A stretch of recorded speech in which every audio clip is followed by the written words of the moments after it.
you asked who Yacht Club Games was just a couple of years ago, you'd have no clue, considering they didn't exist, but you see that name now and you automatically connect these ex-WayForward developers to their long-awaited debut video game, Shovel Knight. They were shot into stardom when they launched a Kickstarter campaign for this 8-bit retro platformer, as nostalgia was running high and gamers just couldn't get enough of what Yacht Club was promising. People were literally throwing money at the screen as they blew past their funding goal and raked in over $311,000, funding the game by 415%. After some delays, Shovel Knight is finally in our grasp, and if you've been foaming at the mouth to get your grubby mitts on this game for months now, you won't be disappointed. It's an all-around solid old-school platforming experience that any Nintendo owner should check out. Shovel Knight follows the footsteps of a peculiar knight of the same name who is on a quest to rescue his beloved Shield Knight from the wicked Enchantress at the Tower of Fate. Getting to her will be no easy feat for the Blue Shoveler, as the Enchantress has commandeered a league of despicable knights known as the Order of No Quarter to thwart Shovel Knight's journey. But Shovel Knight isn't called Shovel Knight for the sake of it being an awesome name, as this tiny blue knight wields a trusty shovel blade to dispense shovel justice on all those who dare come up against him.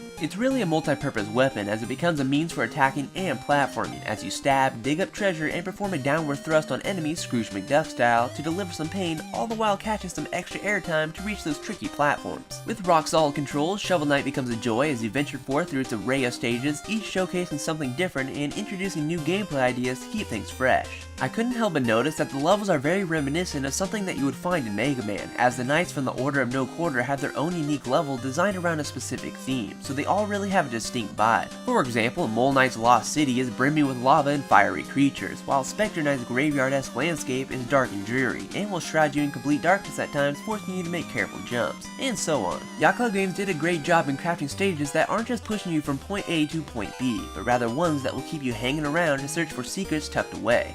And let me tell you that each stage is littered with hidden goodies, and they're a blast to seek out. Whether that be some hidden alcove harboring a treasure chest overflowing with gems, music sheets that unlock a new song in the music player, or a merchant who will sell you a nifty relic to be utilized alongside your shovel. You'll constantly be looking around the stages for textures that may look out of place, or ways to get to areas that seem hard to reach. But once you make it past whatever obstacles are thrown at you, the party just gets started, as you are then thrust into a duel with one of the nefarious knights that come in all shapes and sizes. Just like the stages themselves, the bosses give off a serious Mega Man vibe as they bounce around in a small square arena. They are really well done, as none of them are alike, and they sometimes move at a rapid fire pace to keep you on your toes and sharpen your reflexes. Along with the main ensemble of stages designed around the Order of No Quarter, the world map also features a few minor levels that show off what some of the relics you acquire can really do. Whether that be using the phase locket to become invincible and walk across spikes, or the dust knuckle to plow through dirt suspended in mid-air. I really enjoyed them, and it's a nice way to break up the flow between the next voluptuous night stage. Also, using the relics can definitely help you out when you're in some sticky situation that you just can't seem to get past,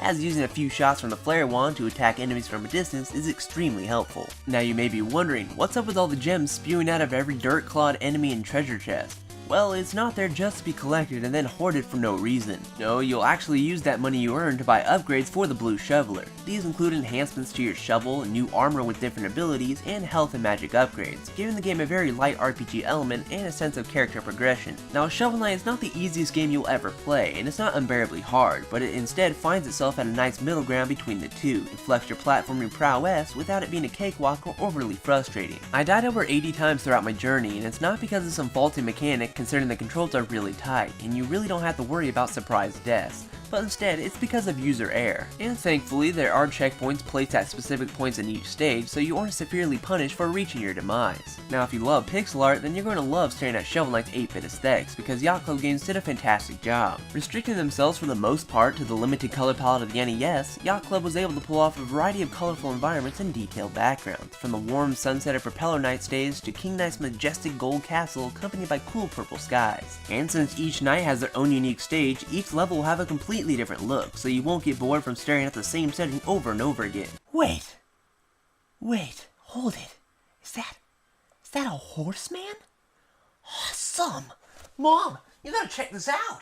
But to also help set the mood, well-known music composer Jake Kaufman and Mega Man composer Manami Matsume crafted some delicious chiptune tracks that won't disappoint. There's a ton of music too, so new arrangements will constantly be gracing your ears. Now, Shovel Knight will take less than 5 hours to complete, but the game's still packing some more content to satisfy your platforming needs. First off, there's a New Game Plus, so you can replay the entirety of the game with tougher enemies and scarce resources. Plus, you can try to find all the hidden music scrolls waiting to be found in secret locations, or try to conquer every single achievement that will no doubt take many hours, as some of them are for those math kits out there. Complete the game without dying? Kill me now!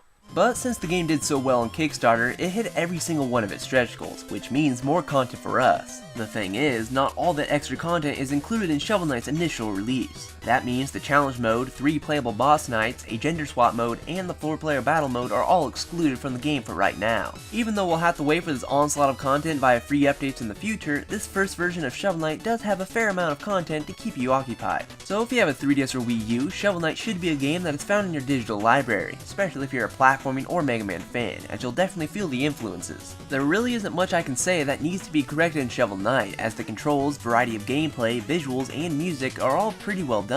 But if there was one thing I could nitpick, it would be the B button being used to navigate through menus rather than the A button. It's just an odd choice since gamers are so used to having the A button be the yes button, but hey, it's not a huge deal. So do yourself a favor and check out Yacht Club Games' debut video game Shovel Knight, as the GamingPixelShow.com finds it to be an amazing game. But that will bring us to the end of this review, and if you like what you saw, please give it a thumbs up and add your favorites and all that good stuff. You can stay tuned for more video reviews, news videos, and That's On Me versus episodes in the future. I will talk to you later in the next video, guys. Bye!